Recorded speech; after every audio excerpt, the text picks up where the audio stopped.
Et nous nous retrouvons donc pour ce quatrième focus, quatrième coup de projecteur, ici à Lille, au siège de la région Hauts-de-France. Quatrième focus consacré aux enseignements de la crise sur l'art et la manière de décider et sur les conséquences en termes de liens intergénérationnels. La crise sanitaire a eu un impact important sur la prise de décision, qu'elle soit publique, politique, mais aussi par ricochet au niveau des organisations.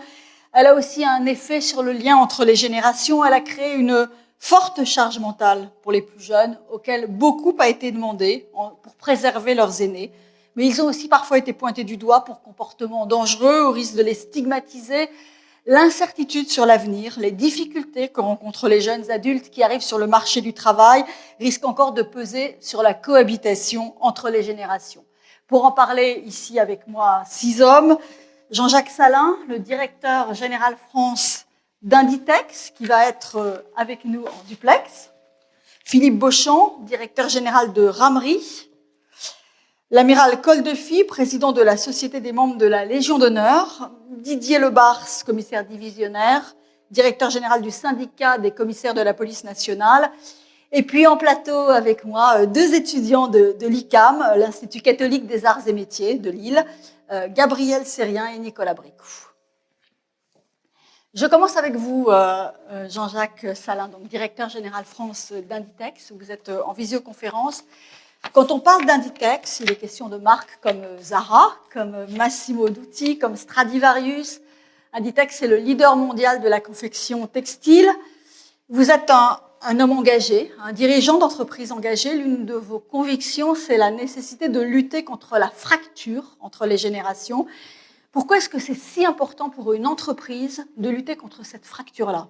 Oui, je pense que d'une façon générale, bonjour à tous d'abord, je pense que un chef d'entreprise est effectivement de prendre une position citoyenne et parmi celles-ci, la fracture intergénérationnelle qui peut exister, elle en est une, de la même façon que la fracture sociale, mais au sens plus large, en est une autre. Ce que je veux dire, c'est que dans une entreprise comme la nôtre, on essaie de faire en sorte que le lien générationnel soit maintenu. On a des responsables de magasins qui ont été recrutés il y a de cela quelques années et qui aujourd'hui se trouvent à manager des personnes qui ont l'âge de leurs enfants.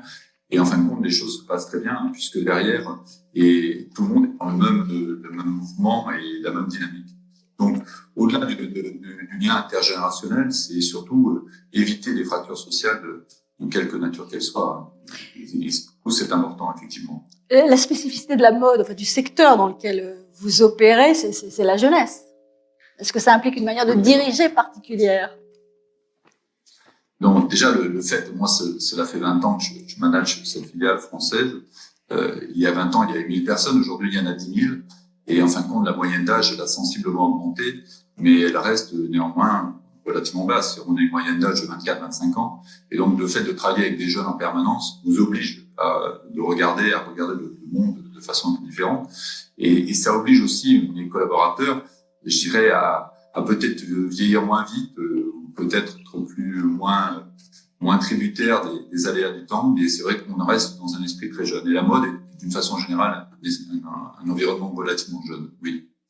Pendant le premier confinement, on a vu débarquer dans l'enseigne Monoprix des jeunes salariés qui venaient de Zara. En fait, vous avez établi un partenariat entre Monoprix et Zara. On a vu ces jeunes gens, ces jeunes femmes s'activer dans les rayons ou aux caisses des Monoprix. Est-ce que vous pouvez nous raconter comment cette décision a été prise, s'il y a eu des réticences et les leçons que vous en tirez ? Alors, la décision, elle s'est prise de façon tout à fait naturelle. Monoprix a fait un appel à main-d'œuvre, si on peut dire, parce qu'ils étaient effectivement à court d'effectifs. L'objectif était à ce moment-là très clairement de pouvoir faire en sorte que les magasins soient accessibles à tous les citoyens français. Et donc, de ce fait, comme ils n'avaient pas de personnel, je pense qu'il était naturel de rentrer dans une logique d'entraide entre les entreprises et d'apporter les moyens dont ils manquaient. Ça s'est fait tout à fait naturellement. Et au niveau des équipes, de la même façon, les gens ont tout à fait compris. Donc, les gens se sont portés volontaires et ont été travailler chez Monoprix dans une logique d'entraide, ni plus ni moins. Je pense que dans des périodes telles qu'on traverse actuellement, l'entraide doit être prioritaire. Et pour une entreprise, pour un chef d'entreprise, il doit se axer son action dans cette logique d'entraide parce qu'elle fait partie notre quotidien. Donc voilà, ça s'est fait tout à fait naturellement et le résultat a été à la hauteur de l'engagement, puisque les salariés qui ont participé étaient très satisfaits et l'enseigne Monoprix, elle aussi, était très satisfaite. Pour rester une seconde sur cette expérience, elle a été négociée, j'imagine, avec les partenaires sociaux. Ça s'est bien passé, ça a été quelque chose de naturel, là encore. Ils ont tout de suite compris le sens, il y a eu des débats. Ah là, vous abordez un sujet. À vrai dire, il n'y a pas eu de négociation avec les partenaires sociaux, puisque ça s'est basé sur le volontariat individuel. Donc le salarié, s'il n'était pas volontaire, il n'y allait pas. Donc on n'a pas pris le temps, entre guillemets, de négocier avec les partenaires sociaux. Ceci étant dit, une fois que l'action a été mise en place, nos partenaires sociaux ont trouvé l'action et la démarche tout à fait normale. Alors il y a toujours des réticences, parce qu'il y a un syndicat notamment qui a trouvé qu'on mettait en danger la vie de nos salariés en leur demandant d'aller travailler chez Monoprix. Selon quoi, comme j'ai expliqué, dans des périodes aussi troubles et difficiles que celles que l'on peut vivre actuellement, je pense qu'il faut remettre aussi les priorités dans le bon ordre et qu'à ce moment-là, on se situe au mois de mars, et donc dans un contexte un peu différent, la priorité était de faire en sorte que les magasins Monoprix puissent ouvrir pour que les gens dans leur quartier puissent aller chercher de quoi se ravitailler. Je pense que ça, c'était la priorité. Et donc, tout naturellement, nos salariés ont été volontaires. Comment on peut aller plus loin aujourd'hui en termes d'entraide ? Je pense qu'effectivement, on est dans une période où s'il y a un enseignement à tirer de ce cycle dans lequel nous sommes, c'est la nécessité de mettre plus d'entraide entre les entreprises, parce que je pense qu'on a tous des savoirs et des compétences qui sont complémentaires, plus d'entraide envers les citoyens, envers la population. Moi, je termine souvent la communication que je fais avec mes collaborateurs. Toutes les semaines, j'envoie une petite lettre et je termine toujours cette lettre en disant « N'oubliez pas la personne qui est au coin de la rue et qui est SDF ». Je pense qu'aujourd'hui, oui, on est dans un monde dans lequel il faudrait beaucoup plus d'entraide. Et au niveau des entreprises, il en est de même. Je pense que on a de la complémentarité dans la façon de voir les choses et que cette logique d'entraide devrait être un élément fort, un enjeu fort pour tous, pour l'année qui vient. Et je pense que ça sera la meilleure façon de sortir de cette crise. Vous avez créé chez Zara un modèle de contrat de travail réservé aux personnes défavorisées, aux personnes hors circuit professionnel, qui sont intégrées directement dans vos boutiques en CDI. Vous pouvez m'expliquer comment a jailli cette initiative et est-ce que ça marche ? Oui, alors ce n'est pas un contrat spécial. Ils ont exactement le même contrat de travail que les autres salariés. Alors, c'est vrai que si la question suivante pourrait être est-ce que c'est la discrimination positive ? Oui, j'allais vous la poser après. C'est des mesures correcteurs, c'est des mesures correctrices d'inégalité qu'on a mises en place et qui ne tombent pas dans cette logique-là de discrimination positive. On a voulu rétablir une certaine égalité des chances entre des populations qui sont éloignées de l'emploi. Et donc, le projet, il est apparu il y a de cela une dizaine d'années. L'objectif était très simple, de recruter des personnes dont personne ne voulait. Donc, des personnes pour certaines à la rue, en situation de très grande précarité, issues d'immigration politique, des réfugiés politiques ou des personnes en France et de nationalité française. Et donc, on a recruté ces personnes et on recrute ces personnes 2 fois par an. On en recrute 15. Une fois qu'on les a recrutés, on les paye dès le premier jour sur la base d'un CDI. Et puis, ces personnes vont suivre une formation. On fait d'abord une marche de 2 jours. Je marche avec eux 35 km et 15 km pour leur montrer qu'ils ont des capacités physiques beaucoup plus importantes qu'ils ne pensent. On privatise un hôtel pendant 15 jours. Dans cet hôtel, ils vont y suivre des cours de théâtre, des cours de vente. Il y a des intervenants extérieurs qui vont venir, donc des personnalités connues, pas connues. Dans le nord de la France, on a un partenariat avec la mairie de Lille, d'ailleurs. On a des gens de Lille à chaque session. Et Martine Aubry est intervenue, de la même façon que Xavier Bertrand est intervenu. Et ce partenariat et cette action, on l'a mise en place aussi avec Jean Coupmaille. Puis après, ces jeunes sont sortis de cet hôtel. Ils vont aller dans un magasin, ils vont être suivis par un tuteur pendant 6 semaines. En tout, ils vont suivre 8 semaines de formation. On vient de faire la 26e session et on est à 90% de réussite. Ce qui montre bien qu'il n'y a pas de fatalité et que dès lors qu'on donne la chance à un jeune de pouvoir s'en sortir, on lui accorde cette chance et si on l'accompagne dans les choses se passent très bien. Je tiens à insister parce que vous parliez tout à l'heure de syndicats et ce projet, on l'a monté avec Force ouvrière. C'est-à-dire qu'à l'origine, quand Jean-Claude Mailly, qui est un monsieur qui était très impliqué sur ces sujets-là et qui l'est toujours d'ailleurs, on lui en avait parlé et tout de suite, il a rebondi en disant « moi, ça m'intéresse » et il a été partenaire de la première session jusqu'à aujourd'hui. Et c'est vrai que ça marche. Merci beaucoup et bravo pour cette expérience. Bravo pour votre engagement au service de la cohésion nationale. Merci à vous. Merci. Je vais maintenant m'adresser à Philippe Beauchamp, le directeur général de Ramery. Est-ce qu'il est avec moi? Philippe Beauchamp, directeur général de Ramery. Bonsoir. Vous êtes une entreprise de bâtiments et travaux publics basée dans le Nord, 3000 salariés, 65 agences. Vous travaillez sur 600 chantiers. Je vais vous demander d'abord comment vous avez vécu personnellement le premier confinement où vous étiez totalement en arrêt d'activité, hein, le BTP. Donc quand on est un dirigeant d'entreprise dans un secteur qui est totalement arrêté, comment est-ce qu'on le ressent?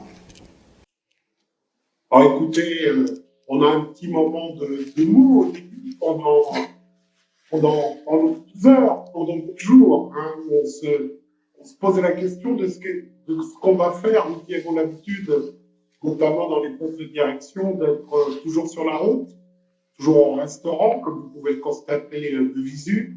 Et donc, on s'interroge.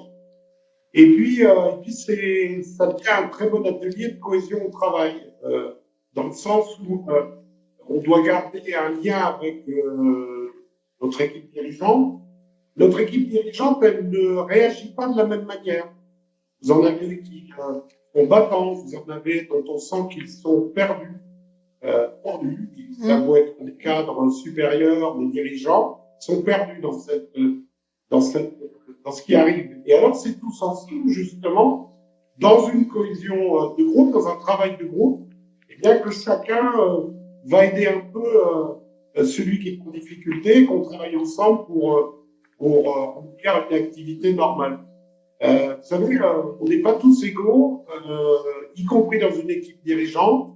Il y en a qui sont meilleurs dans le succès, il y en a qui sont meilleurs dans la difficulté. Il y a des éleveurs, il y a des chasseurs. Eh bien, il faut qu'on travaille tous ensemble dans une situation exceptionnelle comme celle qu'on a connue. Et c'est la raison pour laquelle on a redémarré dans une activité qui est assez soutenue dès qu'on a pu. En fait, j'allais vous poser comme question, mais vous y avez presque répondu. Sur un plan managérial, qu'est-ce que ça vous a appris de votre entreprise? Ça vous a appris que vous aviez des managers différents, avec des psychologies différentes, et une manière de réagir différente, c'est ça? Moi, je le sais dans mon poste de direction générale. Je sais que les gens ne réagissent pas de la même manière. Je sais que certains ont besoin de reconnaissance, certains ont moins besoin de reconnaissance et plus d'action.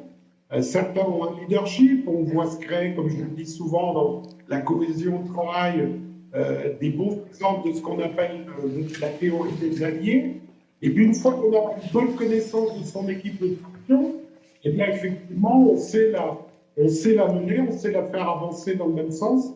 Chacun a sa valeur ajoutée. Et effectivement, un épisode comme celui qu'on a vécu permet de mettre des spots d'éclairage particuliers sur la personnalité de chacun.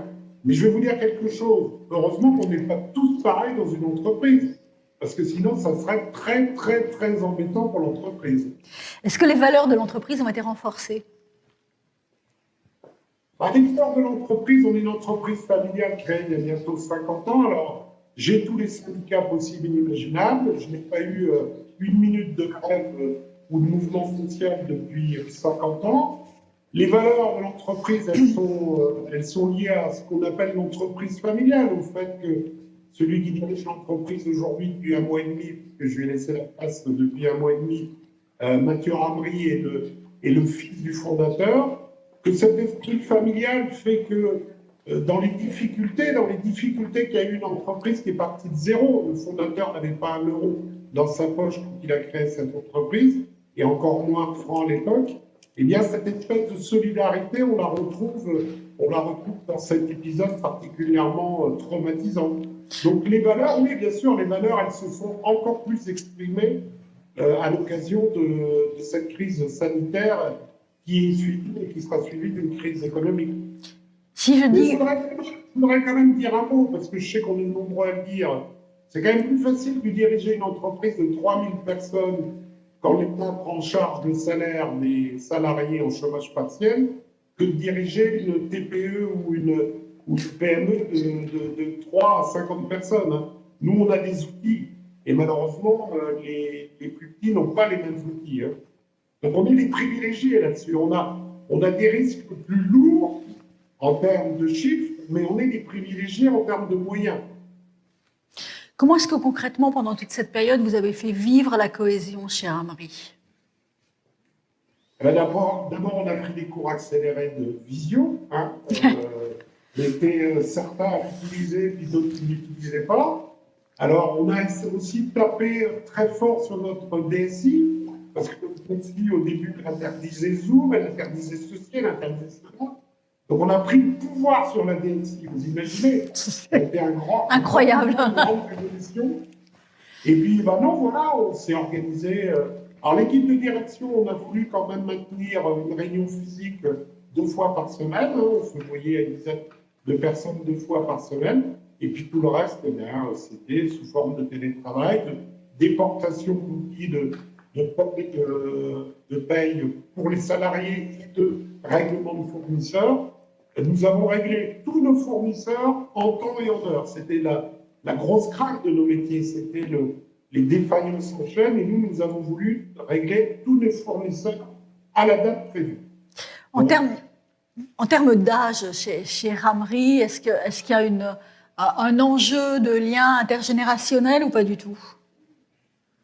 Ah oui, parce que, alors je ne dirais pas, depuis que j'ai écouté ce matin le général de Villiers, je ne parlerai plus d'ascenseur social, mais d'escalier social, puisqu'il expliquait qu'un de ces hommes lui disait: un ascenseur c'est trop simple, ça monte tout seul. Un escalier, il faut faire un effort pour faire chaque C'est marche. vrai, c'est bien vu. Mais j'ai écouté ce matin, j'ai bien écouté. Félicitations. On est dans un métier qui est un métier où l'escalier social existe. Donc on commence en bas et vous, je ne sais pas si vous connaissez le métier du bâtiment. Quand vous êtes jeune conducteur de travaux, jeune diplômé d'une école d'ingénieur, vous arrivez sur un chantier. Mais vous ne commandez rien du tout sur le chantier. C'est le chef de chantier, le vieux portugais ou le vieux ch'ti, qui vous commande pendant 1 an et qui vous apprend à faire votre boulot. Parce qu'en sortant de l'école, vous ne savez rien. Et malgré ce qu'on vous a appris dans votre école, que vous étiez diplômé ingénieur et que vous saviez tout, les gars qui sont depuis 30 ans les pieds dans la boue, ils vous rappellent que vous ne savez rien du tout et que vous avez tout à apprendre. Donc effectivement, il y a chez nous une vraie fusion intergénérationnelle parce que c'est un métier où on progresse au fur et à mesure des années par la compétence qu'on n'avait pas auparavant. Quelles sont les bonnes pratiques en termes de management qui peuvent être transposables à d'autres secteurs d'activité que le vôtre, auxquels vous accordez une importance particulière? Vous savez, madame, moi je suis un grand modeste, donc je fais ce que je peux et je n'ai pas de leçons à donner à qui que ce soit. Je pense que la bonne pratique, la seule bonne pratique, c'est celle qui consiste à dire qu'on doit travailler ensemble, qu'à la fin, malheureusement, il y en a un qui décide, parce que, comme on le disait ce matin dans vos intervenants, la cohésion au travail, ça ne veut pas dire le bordel, ça veut dire on s'écoute, on échange, mais au final, il y en a un qui décide. On ne peut pas diriger seul.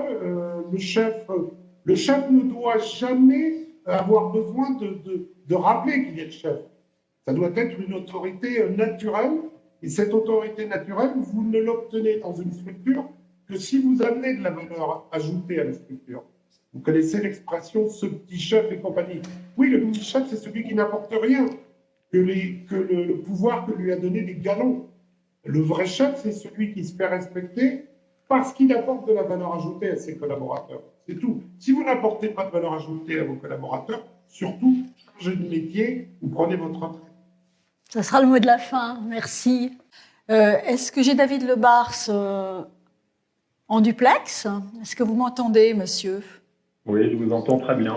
Et avec vous, j'ai une très bonne liaison. Donc vous êtes commissaire divisionnaire, vous êtes secrétaire général du syndicat des commissaires de la police nationale. 2020 sera peut-être une bonne année en termes de résultats, des chiffres en termes de délinquance.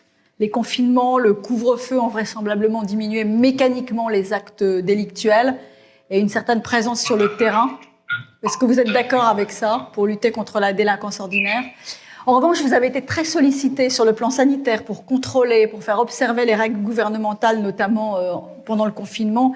Comment est-ce que cette évolution des tâches a été ressentie? Est-ce que c'était une forme de déclassement pour les policiers? Est-ce que c'était une prise de risque différente? Tout d'abord, bonjour. Malheureusement, 2020 sera tout sauf une bonne année en termes de lutte contre la délinquance pour plusieurs raisons. D'abord parce que si au bout de l'année, quand on aura des statistiques, on assiste à une baisse numérique de la délinquance, ce sera totalement, entre guillemets, falsifié par le résultat lié au confinement au pluriel, qui font qu'une grande partie de la population a été empêchée de vivre normalement. Et c'est valable aussi pour les délinquants et pour les activités criminelles. Je dirais même que c'est encore plus valable pour les délinquants qui se sont retrouvés, pour certains, démunis de toute activité criminelle. Je vais prendre l'exemple des vols violents sur la voie publique. Quand vous n'avez plus de victimes qui circulent, vous n'avez plus d'activité criminelle. Donc tous ces chiffres-là sont à prendre avec beaucoup de précautions. J'ai même envie de vous dire que c'est plutôt l'inverse en termes de ressenti et de réalité, puisque les chiffres ne font pas tout, mais il faut peut-être constater que depuis quelques années, et ça s'aggrave depuis les mois écoulés, et malheureusement, on le voit encore dans des événements récents, la délinquance est plutôt dans une phase montante, en tout cas en ce qui concerne la délinquance violente, en ce qui concerne des comportements, et pas seulement de quartiers ou de populations dites sensibles. C'est un phénomène qui se généralise. C'est d'ailleurs un phénomène qui ne touche pas que la France, et c'est un phénomène auquel on assiste à la fois dans les manifestations, sur la voie publique, dans certains secteurs d'activité, et c'est un phénomène inquiétant. Voilà, ça c'est le premier point. Pour en revenir à notre sujet, cette période de confinement et cette période de crise sanitaire, comment est-ce que dans la police nationale, on a vécu l'évolution des tâches au quotidien ? Comment ça a été ressenti ? Alors là, ça a été une période très particulière et ma liberté de parole en tant que secrétaire général d'un syndicat va me permettre de vous dire les choses. Ouais. Quand on confine un C'est pour ça que vous êtes invité. Je vous en remercie. Quand on confine un pays tout entier et qu'on laisse, et c'est bien normal, certains acteurs au premier plan, au contact pour gérer cette crise sanitaire, dont font partie les policiers, mais pas seulement. Il y a d'autres métiers qui ont été extrêmement sollicités. Je vais prendre 2-3 exemples pour bien comprendre qu'il n'y a pas que les services régaliens de l'État. Il y a eu les livreurs, les chauffeurs routiers, il y a eu évidemment du personnel soignant, il y a différentes catégories professionnelles. Mais pour ce qui est des policiers, on a eu la double mission de continuer d'assurer la sécurité, mais également de contrôler l'application de ce confinement, avec quand même une particularité, c'est que l'État, il faut dire les choses, nous a expliqué, comme à nos concitoyens, qu'on pouvait faire tout cela sans masque, le tout en respectant des mesures barrières. Et vous imaginez bien que dans les rangs de la police nationale, mettre en place un confinement avec les moyens de protection qui sont largement insuffisants, si ce n'est défaillants, puisque avant même le confinement, il faut quand même savoir que le quotidien dans un service de police de sécurité publique, c'est parfois des moyens sanitaires qui sont très en dessous de ce qu'on accepterait dans toute autre sphère professionnelle. Donc cette mise en œuvre d'un confinement pour la police nationale a été une épreuve en termes de ressources humaines et d'adhésion pour aller exécuter des missions qui de toute façon nous incombaient en premier lieu. On parle régulièrement de la crise au sein de la police nationale, de la difficulté de recruter, de la difficulté de fidéliser les policiers. Est-ce que ça s'explique par une absence de cohésion interne ou est-ce que ça s'explique par une absence de moyens ? La difficulté, on est aujourd'hui un métier qui reste à la fois attractif, parce que c'est sans doute un des métiers les plus valorisants qui consiste à sécuriser nos concitoyens et à lutter contre la délinquance. C'est un métier passionnant, mais il faut aussi ouvrir les yeux. On a aujourd'hui des difficultés à recruter, notamment chez nos jeunes concitoyens, pour recruter des policiers de base, sans aucun aspect péjoratif, des gardiens de la paix, et exécuter des missions qui sont aujourd'hui à la fois de plus en plus ingrates, parce qu'on a trop et beaucoup trop demandé à la police nationale, et avec des moyens qui sont largement défaillants, ce qu'on dénonce depuis bien longtemps. Souvent, des journalistes me disent « Oui, mais vous dénoncez cela depuis bien longtemps. » Alors finalement, à force de le dire, pourquoi c'est pire aujourd'hui ? Pourquoi c'est pire aujourd'hui ? Parce qu'aujourd'hui, on est en pleine crise de sens. Aujourd'hui, un policier qui est en travail le matin, il ne sait pas s'il va pouvoir accomplir 10% de son temps les missions pour lesquelles il a été recruté, à savoir lutter contre la délinquance ou protéger ses concitoyens.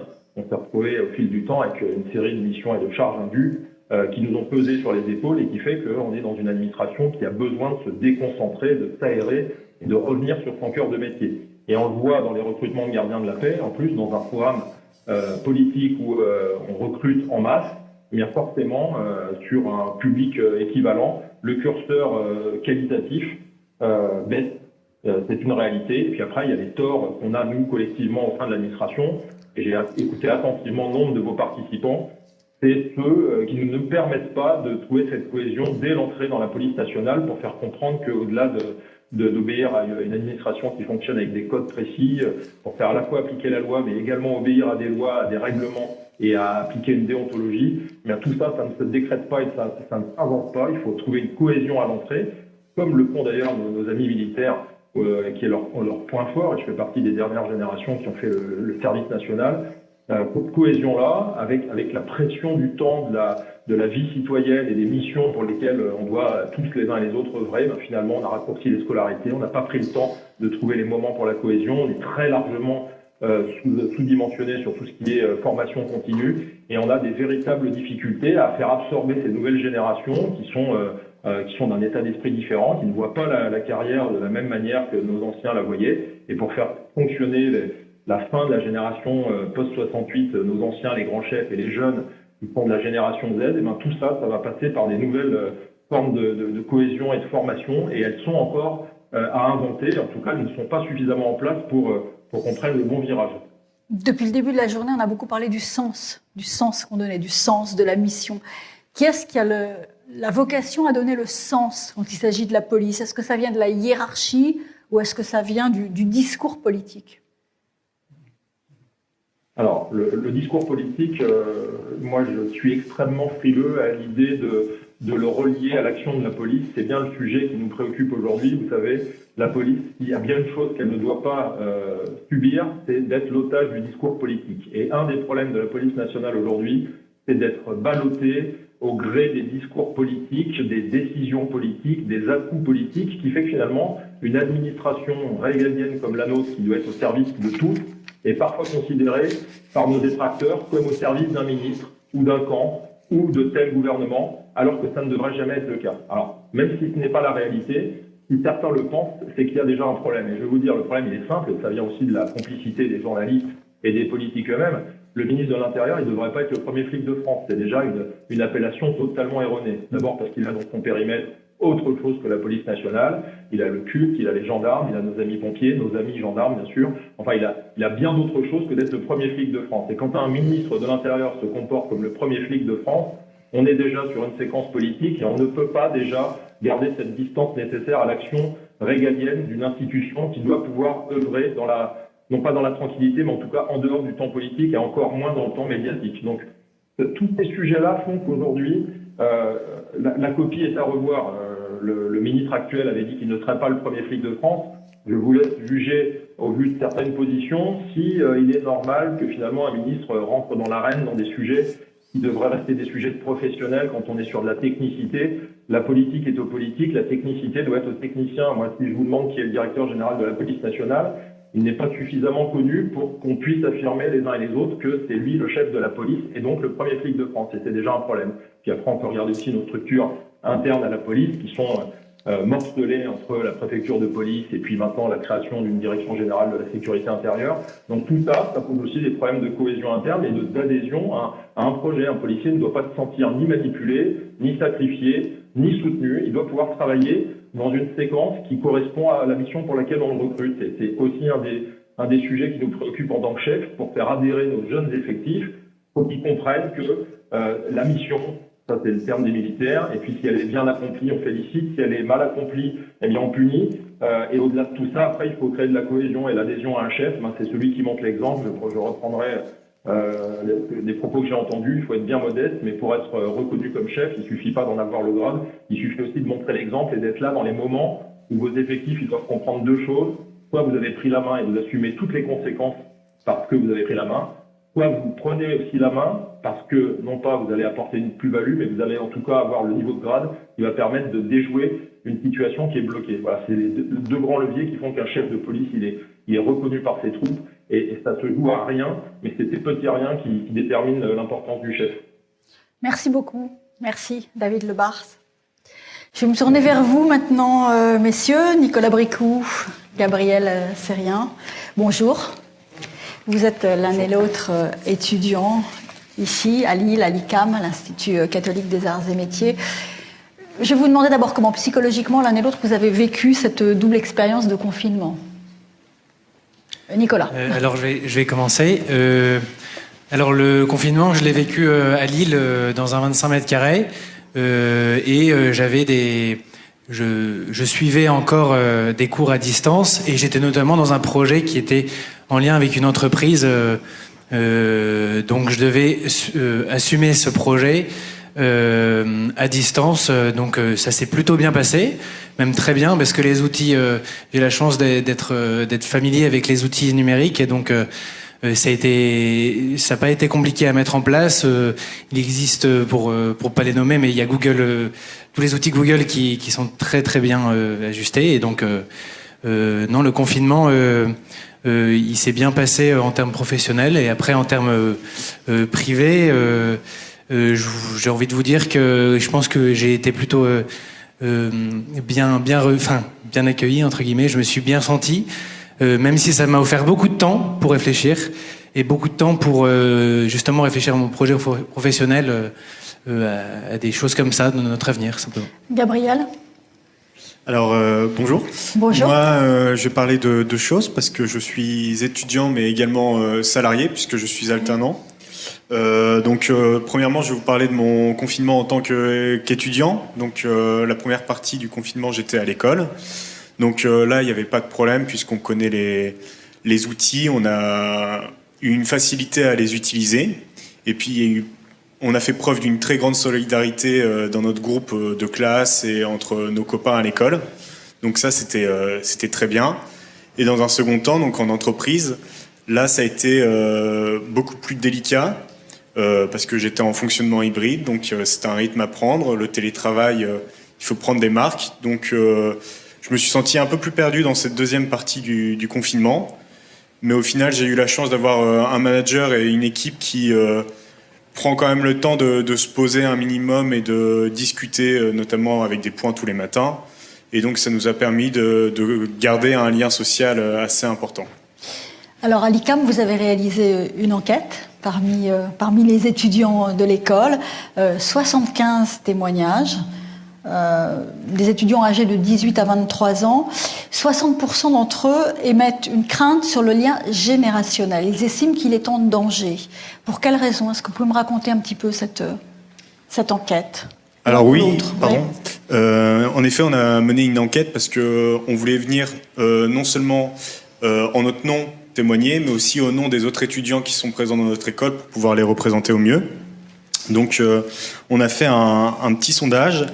Et en effet, 65% des étudiants sondés émettent un doute quant à la santé du lien intergénérationnel. Parce que aujourd'hui, avec le télétravail, les contacts avec le monde de l'entreprise, toutes ces choses qu'on a un peu perdues pendant le confinement, donc à savoir qu'un étudiant pendant le confinement, bien souvent son stage il a été annulé ou il s'est fait en télétravail. Donc pour découvrir le fonctionnement d'une entreprise, c'est loin d'être évident.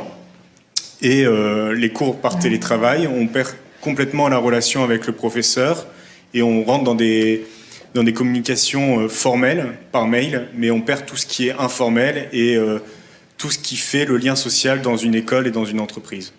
Nicolas, à titre personnel, la fracture générationnelle dans l'entreprise, c'est une problématique ?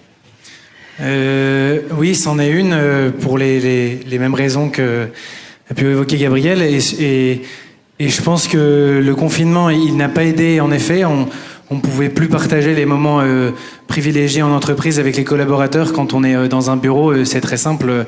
On peut aller voir quelqu'un sans avoir réellement une demande. On va pas faire un visio juste parce qu'on a envie de prendre des nouvelles. Dans le cadre professionnel, ça paraît un peu bizarre. Donc en effet, c'est compliqué. Après, je pense que il y a un mot que j'ai beaucoup entendu dans les débats qu'on a pu avoir ce matin, c'est on s'adapte, on fait comme on peut, et je pense qu'il faut miser là-dessus, il faut miser sur cette confiance des collaborateurs qui sont, je pense juste aux dirigeants, parce que là on s'adresse à des dirigeants, mais s'il fallait leur dire quelque chose qui fasse, avec mon humble avis d'étudiant, c'est simplement de faire confiance, et je pense qu'ils le savent déjà, c'était faire confiance aux gens qui qui travaillent pour eux, avec eux, et c'est comme ça, je pense que ce lien, il continuera de se tisser.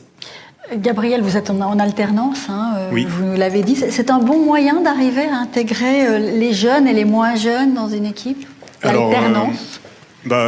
Moi, je suis un converti, entre guillemets, Vous êtes puisque j'ai choisi cette voie. Oui, je trouve que c'est vraiment quelque chose de très intéressant parce que non seulement on intègre une équipe assez jeune, donc ça va forcer les collaborateurs à venir vers les jeunes et à les former à apprendre à les former à avoir contact avec des jeunes dans le monde professionnel. Parce que voilà, je travaille avec des gens qui pourraient être mes parents ou même plus âgés certaines fois.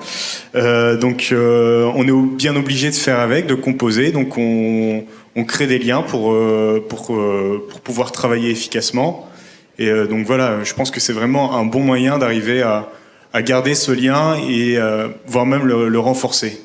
Et je remercie toutes les entreprises pour faire confiance aux jeunes et favoriser l'alternance. On voit un bel engouement et c'est à valoriser, je pense. Qu'est-ce que vous attendez l'un et l'autre d'un dirigeant, d'un manager par rapport à vous quand vous arrivez dans une entreprise ? Nicolas. Je l'ai un peu dit, donc je disais faire confiance, et puis c'est déléguer les tâches, mais après je rebondis sur quelque chose qui a été dit par Monsieur Beauchamp. C'est vrai que on a beaucoup à apprendre sur le terrain. Je pense que l'alternance est une super alternative pour ça, mais pour autant, je pense qu'il y a notre jeunesse, elle est bienveillante, et je pense qu'on peut demander aux dirigeants une bienveillance.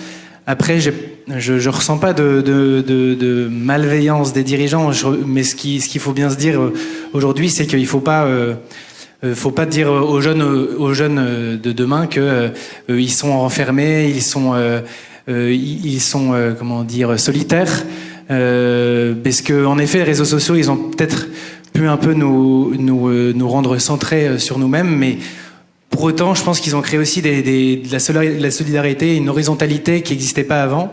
Et de ce fait, il y a des réseaux qui se tissent, et je pense que ça, c'est vraiment quelque chose qu'on peut utiliser, et je pense qu'il faut favoriser cela. Si on doit dire quelque chose aux dirigeants là-dessus aujourd'hui, c'est de pas être aveugle vis-à-vis de ça, de pas être aveugle vis-à-vis de cette horizontalité des générations. Gabriel, est-ce que vous avez quelque chose à ajouter sur Oui, ce voilà. point ? Moi, je vais rejoindre pas mal Nicolas. Je pense que le manager de demain, il doit être plus proche des hommes. Aujourd'hui, on a vraiment une verticalité dans la manière de manager une équipe. Or, on a vu que pendant la crise, de temps en temps, les dirigeants ou les managers sont désarmés. Et les solutions, elles peuvent aussi venir d'en bas, et bien souvent, elles viennent d'en bas, du terrain.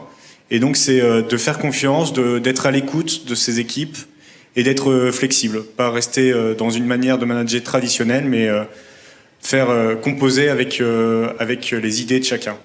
On parle beaucoup de crise là en ce moment, hein, d'inquiétude sociale. Ça sera ma dernière question pour l'un et l'autre. Vous avez des craintes particulières par rapport à votre propre entrée sur le marché du travail ou pas du tout ? C'est vrai que ça pose question. On voit des grandes entreprises qui, pour nous, étaient des entreprises solides, comme Airbus, qui font rêver de nombreux ingénieurs ou de nouveaux ingénieurs, qui sont désarmés face à la crise et qui risquent de l'être pendant une belle période encore. Ça a forcément redistribué les cartes, mais je vois pas de crainte parce que je pense que c'est l'avantage de notre formation, l'ICAM. Moi, je ne vais pas la vendre, mais on nous apprend à relativiser et à composer avec ce qu'on a et s'adapter. Et personnellement, je n'ai pas de crainte. Moi, je devais normalement être diplômé cette année, et pour un certain nombre de raisons, j'ai choisi de faire un MBA, donc qui a reporté d'une année ma diplomation. Mais du coup, j'ai beaucoup d'amis qui ont cherché un emploi cette année, et de ce fait, je réalise que eux, ils ont été un peu bouleversés. Il y en a pour un certain nombre, ils ont reporté le projet professionnel qu'ils avaient, le sens qu'ils voulaient avoir dans leur travail. Et ça, c'est vrai que c'est le premier impact du Covid. Tout le monde en est conscient. Le marché de l'emploi, il a été un peu dévasté. Et de ce fait, on a un peu reporté nos priorités. On a voulu être moins exigeants. Je pense qu'il y a un certain nombre d'étudiants qui se disent bon, ben tant pis, je mise dans 2 ans. Je vais vraiment chercher ce que je veux. Et là, je prends ce qui va sur le marché. Après, en effet, je pense qu'on peut plutôt être optimiste. On peut se dire aussi que c'est une opportunité. C'est une vraie opportunité de repenser justement notre manière de travailler. Donc je pense que oui, à mon sens, c'est plus une opportunité parce que justement, on va être diplômé dans 1 an, donc on ne sait pas encore de quoi est fait l'avenir, surtout en ce moment. Donc ouais, voilà, je suis plutôt optimiste. Merci beaucoup. On va se tourner maintenant vers l'amiral Coldefi, le président de la Société des membres de la Légion d'honneur. Normalement, la liaison doit être établie avec vous, amiral. Le Clemenceau, le Foch, vous avez été en charge du commandement de ces porte-avions mythiques. Vous avez navigué sur toutes les mers, vous avez connu plusieurs guerres. Comment sur un porte-avions on fédère? Comment on fait travailler ensemble des personnes a priori très différentes? C'est la mission, l'ambition, l'objectif unique qui rassemble, qui dépasse les personnes et qui rassemble tout. L'expliquer, la faire comprendre, mais elle va transcender toutes les actions. La seconde condition, c'est la rigueur. La rigueur, c'est la rigueur dans l'exécution. On va parler peut-être apprentissage et formation. C'est au cœur de votre combat aussi, je le sais. On ne fait pas en France assez de formation? Alors, dans notre projet associatif, on s'intéresse aux jeunes du côté de l'apprentissage, de l'aide à la citoyenneté, la naturalisation, les jeunes méritants, le soutien scolaire, etc. Mais c'est vers l'apprentissage que l'on fait le plus d'efforts, bien sûr, à chaque fois en liaison avec les autorités locales, les élus, les entreprises, parce que c'est très décentralisé.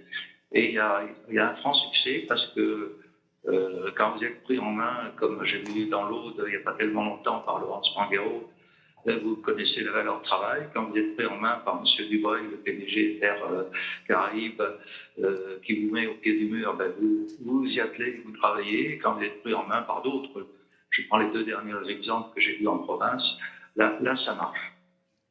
On vient d'écouter les 2 étudiants de l'ICAM qui vantaient l'excellence de leur formation comme aussi un gage d'entrée peut-être plus facile dans le marché du travail, sur le marché du travail. Quand on évoque la crise sociale à venir, certains établissent justement une distinction entre les jeunes diplômés et les autres. Comment, de votre point de vue, pallier ce risque de fracture entre des jeunes qui sont moins bien formés et qui seraient durablement exclus du marché de l'emploi et puis les autres bien formés? Alors, moi, j'ai une expérience civile de 7 ans chez Airbus, comme vice-président.